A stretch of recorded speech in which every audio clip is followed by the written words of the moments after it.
Thanks for starting off your week with CNN 10, your objective explanation of world news. I'm Carl Azus at the CNN Center. First today, we're taking you to southwestern Europe. There are about 49 million people who live in the nation of Spain. 16% of them live in Catalonia. This is a wealthy region of Spain that held a referendum, a vote yesterday, on whether Catalonia should become an independent country. Catalonia has its own government, which determines much of the region's healthcare, education, and tax collection policies. But Catalonia also pays tax to Spain, and some of the politicians who want it to be independent say it's unfair for the tax money from wealthier regions like Catalonia to go toward funding other parts of Spain. But back in 1978, more than 90% of Catalan voters supported the Spanish Constitution, which mentioned the indissoluble unity of the Spanish nation. Only Spain's parliament can change that constitution, and the nation's government and Supreme Court have said it's illegal for Catalonia to hold a vote on independence. Spanish National Police raided some Catalan polling stations and fired rubber bullets in an effort to keep the vote from happening. Hundreds of injuries were reported, most of them of civilians, but 13 officers were hurt as well. The Spanish government and the Catalan government each blame the other side for the violence.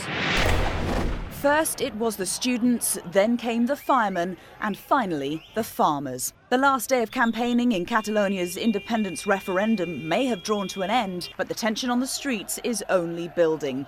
The Spanish government has said Sunday's vote is illegal and must not go ahead. Barcelona's port has become a staging ground for Spanish police. Extra forces and police vans shipped in from across the country, all to try to block people from voting. The Spanish government has seized millions of ballots and campaign leaflets, arrested Catalan officials, and closed down political websites. It's a vote long campaigned for by separatists in Catalonia. The region in northeastern Spain already has limited autonomy from the central government in Madrid. It has its own flag, its own national anthem, and its own language. But still, many Catalans want more. They want full independence for their region, which is Spain's #1 tourist destination. Famous for Gaudi, the iconic Sagrada Familia. 10-second trivia. Chronic traumatic encephalopathy is a disease associated with what organ? The brain, the heart, the liver, or the skin?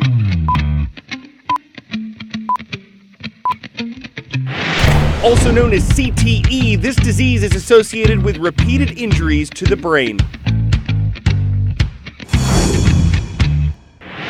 There's a lot of mystery surrounding CTE, and one of the biggest medical challenges of this disease is that doctors aren't able to diagnose it in anyone alive. They've had to examine the brains of dead people to confirm evidence of CTE. But that could change thanks to something called CCL11. It's a protein found in the body. It's associated with inflammation. And a new study published in the journal PLOS ONE found that brains previously diagnosed with CTE also had increased amounts of the CCL11 protein. If a link is confirmed between this protein and CTE, and if CCL11 can be detected in the blood, there's a chance it could establish an indication that someone has CTE before he or she dies. But researchers say it's too early to know if any of this is for sure, and even if a link is established, there's no known treatment for CTE. Lately, it's been difficult to talk about football without mentioning concussions. Why? Well, mounting concern over a disease called chronic traumatic encephalopathy, more commonly known as CTE. In the world of medicine, CTE is a relative newcomer. In football, we just learned about it 10 to 15 years ago.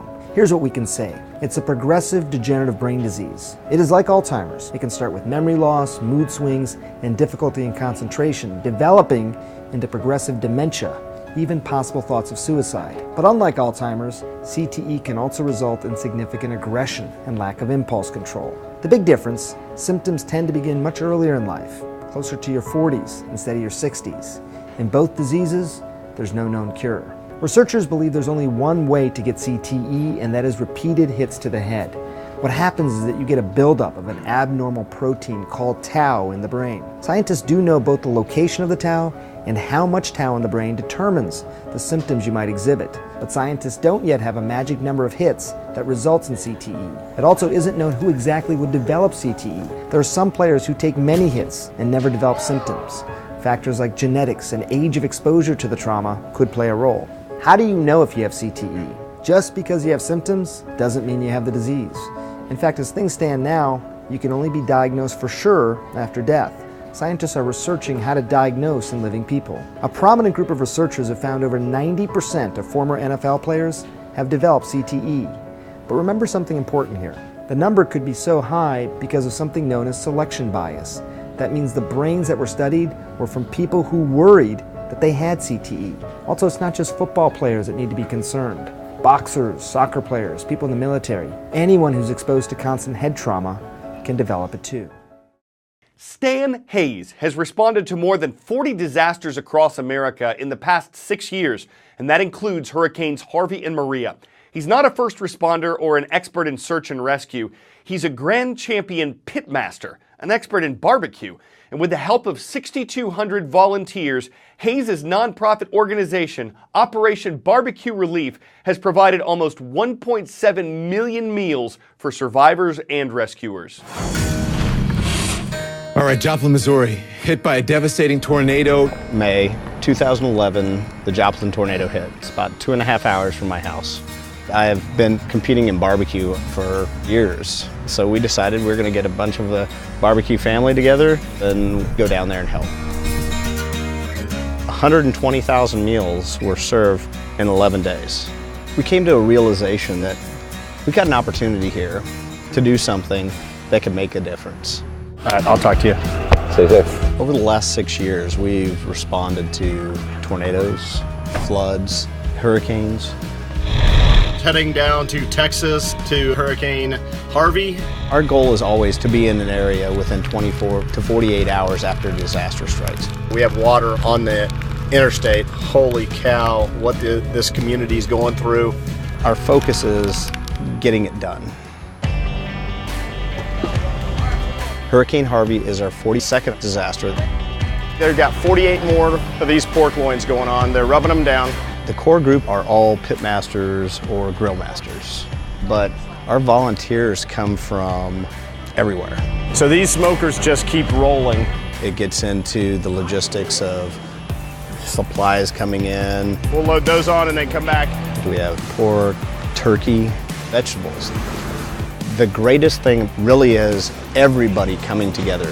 There's a lot of love put into this by a lot of people that want to help.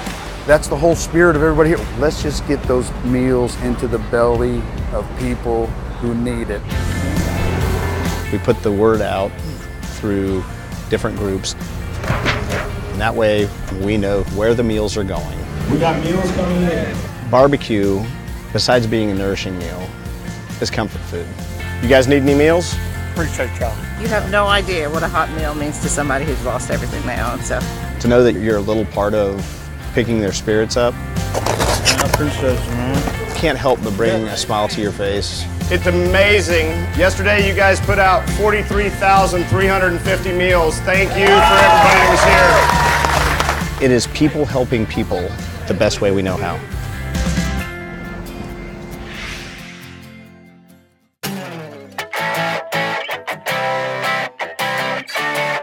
It's one thing to call a cab, it's another to take a seat in one of these.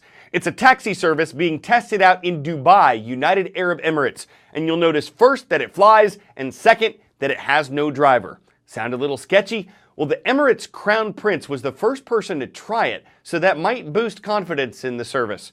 No word on cost yet, but the drone taxi has 18 rotors, it's guided by GPS, it's electric, boogie woogie woogie, and it can take off and land vertically, so there's no need to taxi down the runway. We're not sure how the competition would respond if they see that thing flying overhead or actually giving people a lift. They may call it unfair, but it could be the future of both a ride and a thrill ride, or at least a service that is literally above all the rest. I'm Carl Azus, and this is my stop. Hop in tomorrow for more CNN 10.